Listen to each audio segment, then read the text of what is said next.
पहले चरण में 230 एकड़ में शुरू होगा काम। 1000 एकड़ में बनेगी नोएडा फिल्म सिटी। ये इस वक्त की बड़ी खबर है। नोएडा फिल्म सिटी का शिलान्यास जल्द हो सकता है। पहले चरण में 230 एकड़ में काम शुरू होगा। मुख्यमंत्री योगी आदित्यनाथ जल्द शिलान्यास कर सकते हैं नोएडा फिल्म सिटी का।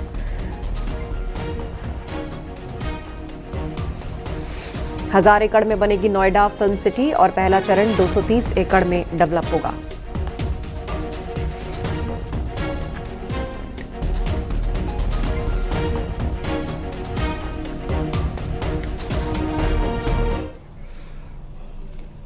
सपा अध्यक्ष अखिलेश यादव ने बीजेपी पर हमला करते हुए कहा कि सरकार को अब हारने का डर सता रहा है। ये सरकार जाने वाली है। अखिलेश यादव ने कहा कि दादरी रैली की कामयाबी देखकर बीजेपी की भाषा ही बदल गई। इनके अच्छे दिन कभी आए ही नहीं।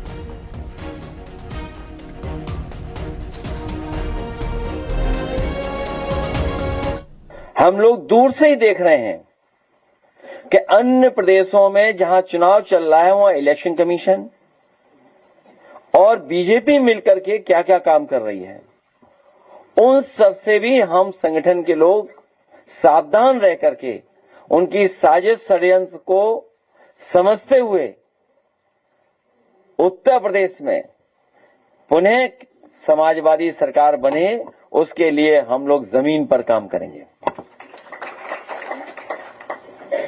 और जिस समय सरकार बनेगी तो अच्छे दिन तो लाए नहीं लोग, लेकिन बुरे दिन जाने वाले हैं, ये तो जनता जान गई है। प्रयागराज में नकली नोट छापने के आरोपियों की गिरफ्तारी के बाद समाजवादी पार्टी और बीजेपी में सियासी तकरार शुरू हो गई। सपा ने आरोपियों की फोटो बीजेपी विधायक शलभमणि त्रिपाठी के साथ सोशल मीडिया पर पोस्ट करके दावा किया कि उसका ताल्लुक बीजेपी से है।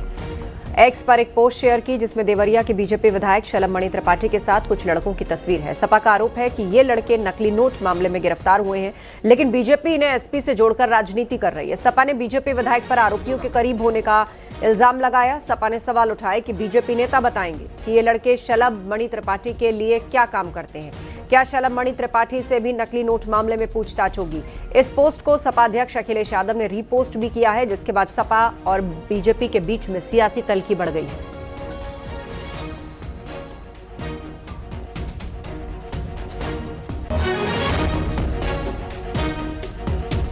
नकली नोटों के आरोपी के साथ बीजेपी विधायक शलभमणि त्रिपाठी की फोटो सामने आने के बाद समाजवादी पार्टी पर शलभमणि त्रिपाठी ने पलटवार किया और कहा कि सपा का चरित्र है अपने लोगों से अपराध और गुनाह करना, और पकड़े जाते हैं तो कोई फोटो निकालकर बचते हैं। जनता जानती है कि सपा अपराधियों को संरक्षण देती है। जो व्यक्ति फरार है वो अपने वीडियो में कह रहा है, कल के वीडियो में, कि मैं समाजवादी पार्टी का कार्यकर्ता हूं, इसलिए मेरे खिलाफ कार्रवाई की जा रही है। तब जबकि पूरा प्रमाण मिला है कि वो जाली नोट के कारोबार में है। उसके घर जाएंगे, घर पे अभी बोर्ड लगा हुआ है, गोरखपुर रोड पे आप जाएंगे तो एक बोर्ड लगा है जिसमें ग्राम प्रधान जीयूत यादव लिखा हुआ है। उस पर समाजवादी पार्टी का बोर्ड लगा है, जो उसके पिताजी हैं। तो पूरा ट्रैक रिकॉर्ड चेक करेंगे, फेसबुक पे कल की पोस्ट चेक करेंगे, तो भी वो रोज़ समाजवादी पार्टी का नेता बन के अखिलेश यादव जी का झंडा बुलंद करता है, समाजवादी पार्टी का झंडा बुलंद करता है। तो ये सपा का चरित्र है, अपराध को बढ़ावा देना, अपराधियों को बढ़ावा देना, और ऐसे लोगों को बचाने के लिए समाजवादी पार्टी किस प्रकार से, किस हद तक जा सकती है, ये इसका प्रमाण है। हम लोग तो सेवा कार्य के लिए बैठे हैं। अब उसमें किसी को भेज के फोटो खिंचवा लो, उसके बाद तुम कुछ भी षड्यंत्र रच लो, वो षड्यंत्र काम आने वाला नहीं है। षड्यंत्र उसकी साजिशों का भंडाफोड़ हो गया है और समाजवादी पार्टी का असली चेहरा भी सामने आ गया है। नकली नोट के जिस आरोपी के साथ बीजेपी विधायक शलभमणि त्रिपाठी की तस्वीर सामने आई, उन्होंने उसके बयान का एक वीडियो पोस्ट किया जिसमें आरोपी ये कहता नजर आ रहा है कि मैं सपा का कार्यकर्ता हूं, इसीलिए मुझे फंसाया जा रहा है। तारीख को एक बाइक हमारा नाम दिए सब, ताकि मुझे मौका ना मिले, मौका ना मिले, मैं सिर्फ भागू, यही इसीलिए डायरेक्ट 31 तारीख को नाम दिए हैं ये लोग। क्योंकि अगर मुझे पहले जानकारी होता तो भाई मैं पूछताछ के मैं पैरवी करता ना। और आज से 6-7 दिन पहले मैं सीईओ ऑफिस भी गया था, सर मुझे फर्जी मुकदमे उलझाया जा रहा है। सीईओ साहब भी बोले थे कि ठीक है कोई बात हुआ तुम कॉल करना। अब हम क्या करें, अब तो हमारा डायरेक्ट नाम दे दिए लोग, मुझे बदनाम ही कर दिए लोग। बढ़िया से कम जांच होना चाहिए ना। अगर हमको आखिर मेरा रोल क्या है कि मेरे आप मेन मुलजिम ठहरा रहे हैं, और हमारे स्कॉर्पियो का फोटो आप ऐसा लगा रहे हैं जैसा लग रहा है कि आज जो कम खाते का भी हमारा जांच हो, बढ़िया से जांच हो। अगर मैं गलत हूँ तो ऐसे किसी को आप लोग अपराधी मत बनाइए, किसी को मजबूर मत करिएगा अपराधी बनने पे। मेरा बस कसूर है कि मैं जिला पंचायत का चुनाव लड़ रहा हूँ और मैं समाजवादी का कार्यकर्ता हूँ, बस हमारी यही कसूर है। गौरी भैया थाने पे जब मैटर आया उसके बाद से ये कहानी यहाँ रची गई हमारे खिलाफ, क्योंकि मैं उस थाने। बीजेपी प्रदेश अध्यक्ष पंकज चौधरी का एसपी पर पलटवार। बीजेपी प्रदेश अध्यक्ष ने सोशल मीडिया पर पोस्ट किया, लाल टोपी वाले हैं नकली नोटों के धुरंधर। सपा नेता की गिरफ्तारी ने सपा की चाल, चरित्र, चेहरा तीनों को उजागर किया। जो लोग देश की अर्थव्यवस्था को खोखला कर रहे हैं वो सिर्फ अपराधी नहीं बल्कि राष्ट्रद्रोही हैं, ऐसा लिखा। अपराधियों को खुली छूट और कानून का मजाक, क्या यही सपा की राजनीति है? सपा सुप्रीमो को अब जनता को जवाब देना होगा। लाल टोपी का काला इतिहास जनता बखूबी जानती है और इस बार 27 में वो हार की हैट्रिक लगाएगी। ये बातें उन्होंने कही।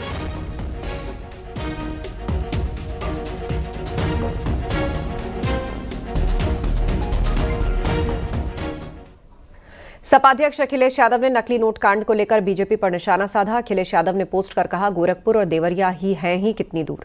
भाजपाई नकली नोट तो देश के अंदर चला रहे हैं और असली नोट देश के बाहर ले जा रहे हैं। नकली नोट चलाने वालों की तस्वीरें भाजपा के विधायक के साथ सड़क से लेकर उनके अपने कार्यालयों तक में सबूत के तौर पर मिल चुकी हैं, तो फिर उनसे कार्रवाई करने में देरी किस बात की?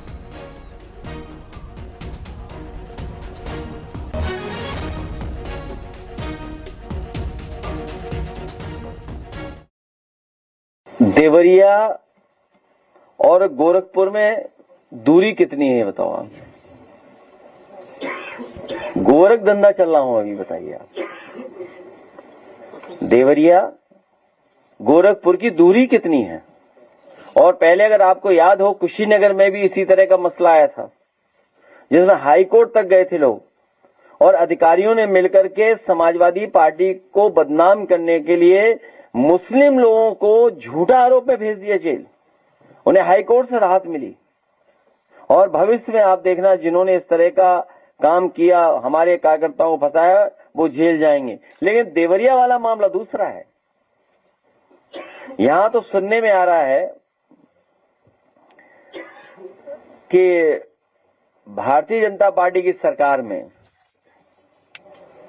नकली नोट तो देश में आ रहे हैं और असली नोट देश से बाहर जा रहे हैं।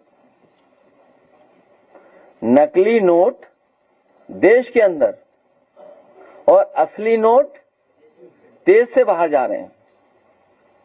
और कई लोग घबरा करके, क्यों हाथा नहीं भाता, बाटी चोखा वाली पार्टी, वो भी घबराए हुए बैठे हैं।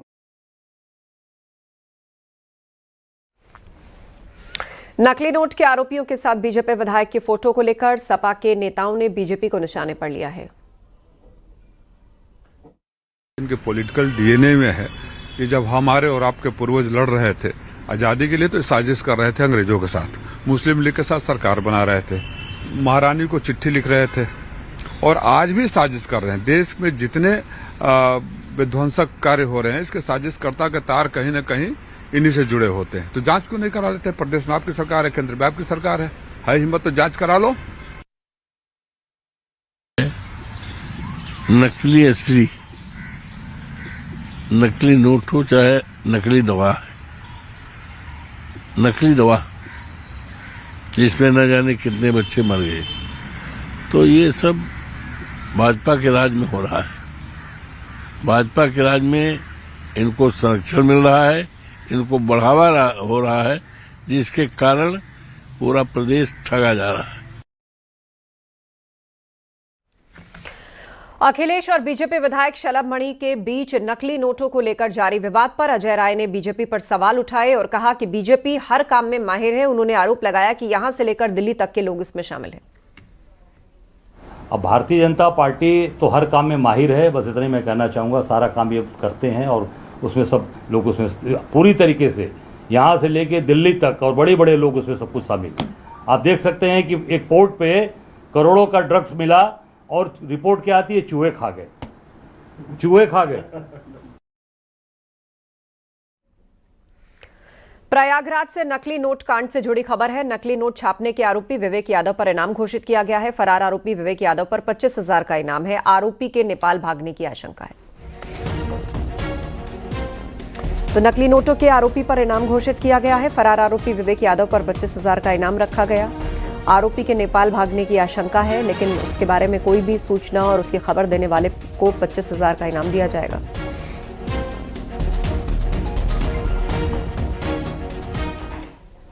राघव चड्ढा के खिलाफ आम आदमी पार्टी ने एक्शन लिया है। राघव चड्ढा को राज्यसभा में उपनेता के पद से हटा दिया गया है। सांसद अशोक मित्तल होंगे अब राज्यसभा में उपनेता।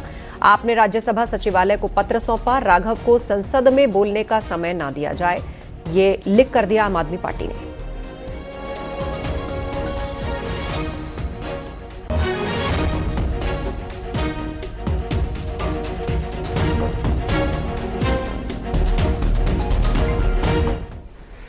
समाजवादी पार्टी के सांसद अवधेश प्रसाद ने देश में एलपीजी सिलेंडर की सप्लाई की कमी का आरोप लगाकर सरकार को निशाने पर लिया। सपा सांसद का आरोप है कि गैस सिलेंडर 6,000 रुपए में मिल रहा है। गैस की कमी की वजह से छात्र दिल्ली छोड़कर वापस जा रहे हैं। बड़े पैमाने पर रसोई गैस की कमी हो गई है, महंगी हो गई है।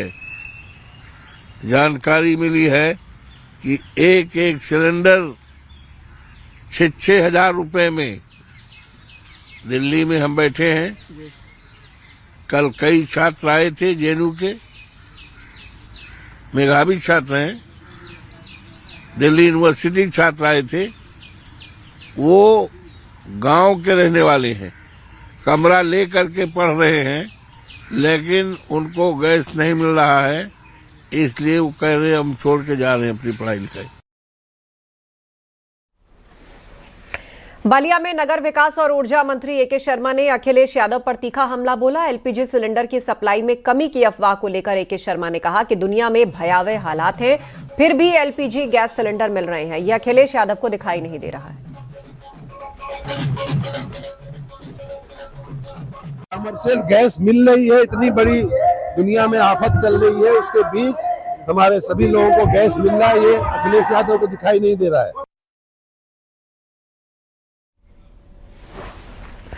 रक्षा मंत्री राजनाथ सिंह का बड़ा बयान, मौजूदा हालात में पड़ोसी दुस्साहस कर सकता है, दुस्साहस किया तो करारा जवाब देंगे, हर हमले का जवाब देने के लिए हम तैयार। ऑपरेशन सिंदूर में पाकिस्तान को घुटनों पर ला दिया था। ऑपरेशन सिंदूर में आतंकवाद पर जबरदस्त प्रहार किया गया था। रक्षा मंत्री राजनाथ सिंह ने ये मुख्य बातें कही। किसी प्रकार की नापाक हरकत पाकिस्तान की तरफ से हुई तो हमारे सैनिक उसका मुंहतोड़ जवाब देंगे, जिसे वह कभी भूल नहीं पाएंगे। और मैं एक ही सेंटेंस में कहना चाहता हूं, इस बार जो होगा वो अनप्रेसिडेंटेड एक्शन किया जाएगा हमारी आर्मी के द्वारा, यह भी मैं साफ तौर पर मैं कहना चाहूंगा। साथियों, यह आतंकवाद के खिलाफ की गई भारतीय इतिहास की अब तक की सबसे बड़ी कार्रवाई है। मगर ऑपरेशन सिंदूर, जैसा मैंने कहा कि अभी खत्म नहीं हुआ है, क्योंकि हमारा नेबर आजकल जो सिचुएशन है उसमें कोई भी मिस एडवेंचर कर सकता है। अगर उसने ऐसा किया तो मैंने आपको बतलाया कि भारत का एक्शन अनप्रेसिडेंटेड होगा और डिसाइसिव होगा।